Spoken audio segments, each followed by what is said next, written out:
Depois de 65 dias, janeiro finalmente chegou ao fim.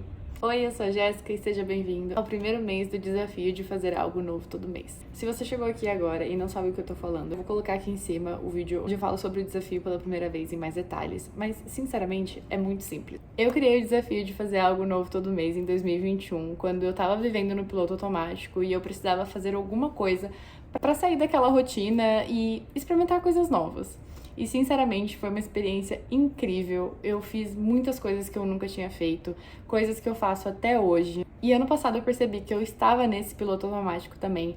Então eu decidi que em 2026 eu ia fazer esse desafio de novo e convidar vocês para fazer comigo. E não tem regra nenhuma, pode ser um esporte, um hobby novo, um evento. Você pode fazer sozinho, com o seu amado ou a sua amada, com seus amigos. O importante é sair do piloto automático, ser mais intencional e fazer algo novo pela primeira vez. No final de cada mês eu vou fazer um vídeo contando qual que foi a minha experiência nova do mês e você vai me contar nos comentários ou fazer um vídeo para me falar o que você fez, como é que foi a sua experiência e a gente vai trocando figurinha e criando memórias no processo. E antes de falar qual foi o desafio desse mês, lembra dessa agenda que eu mostrei para vocês que eu comprei em dezembro? Eu comprei ela com o intuito de ser uma agenda para me organizar esse ano e tudo mais, mas no fim ela foi essencial para minha decisão do que fazer esse mês. Basicamente, eu aproveitei que essa agenda é totalmente maleável e você pode montar ela do jeito que você quiser, e eu peguei as folhas soltas e coloquei na seção de janeiro e passei o mês inteiro usando ele como diário. Quando eu tava pensando em todas as coisas que eu poderia fazer ao longo do ano pro desafio, eu tive a ideia de escrever todos os dias por um mês. E eu percebi que seria uma ótima ideia para fazer em janeiro, porque se eu gostasse, eu poderia passar o resto do ano escrevendo nessa agenda e eu teria um lugar específico com todos os meus pensamentos do ano inteiro.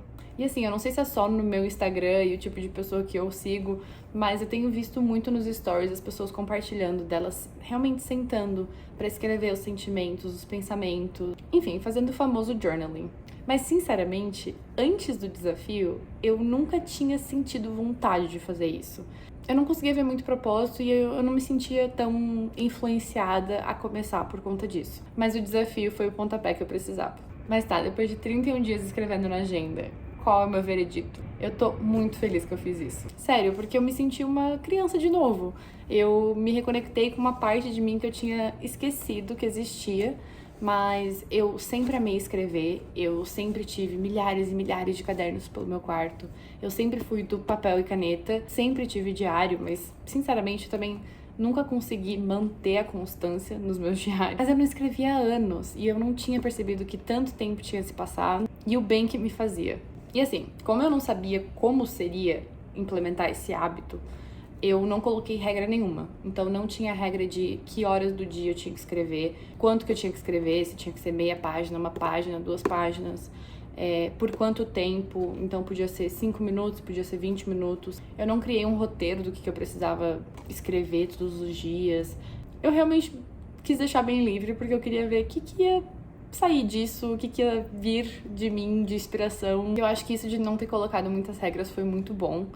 Na primeira semana do ano eu tava no Chile em uma viagem em família e no fim eu percebi que eu passei a semana inteira usando o diário como um diário de viagem mesmo. Então eu fiquei registrando onde a gente foi, onde a gente comeu, como eu me senti. E foi muito legal porque eu lembro que eu costumava fazer isso nas minhas viagens. A última vez que eu fiz foi há 9 anos atrás, só que foi no meu bloco de notas do celular. Então é algo que ficou perdido. Eu ainda tenho essas notas, mas eu nunca mais vi. E como eu falei, eu sempre preferi papel e caneta. Então, o dia que eu quiser reviver as memórias do Chile, eu sei exatamente onde ir. E além das fotos e dos vídeos, agora essa viagem tá registrada em mais um lugar. Aí quando eu voltei pro Brasil, eu fui explorando cada vez mais o tipo de coisa que eu escrevia, o momento do dia, o que eu realmente passava pra página. Alguns dias foi até catártico escrever no diário, pra ser sincera, principalmente nos dias que eu tava mais ansiosa. Eu via que eu começava a listar todos os motivos que eu tava ansiosa, por que eu tava me sentindo assim, o que desencadeou aquilo, o que eu achava que ia me ajudar. E só o fato de ter colocado no papel já me ajudava meio que instantaneamente, assim, é como se eu tivesse tirado aquela ansiedade do corpo e passado pra cá. Tá, e desses 31 dias de janeiro, eu tenho que admitir também que eu não escrevi religiosamente em todos, principalmente por conta da minha despedida de solteira. Eu já sabia que eu não escreveria quando eu eu estivesse lá, porque não ia fazer sentido no meio da festa, com todas as minhas amigas, eu puxar um caderno e começar a escrever. Mas quando eu voltei, eu percebi que eu não escrevi segunda e terça também. E eu só fui me tocar disso na quarta. Então é muito interessante pensar que, apesar de ser um hábito que eu tô gostando muito de fazer e tava me fazendo muito bem, eu ainda preciso dessa atenção e ser intencional de fazê-lo.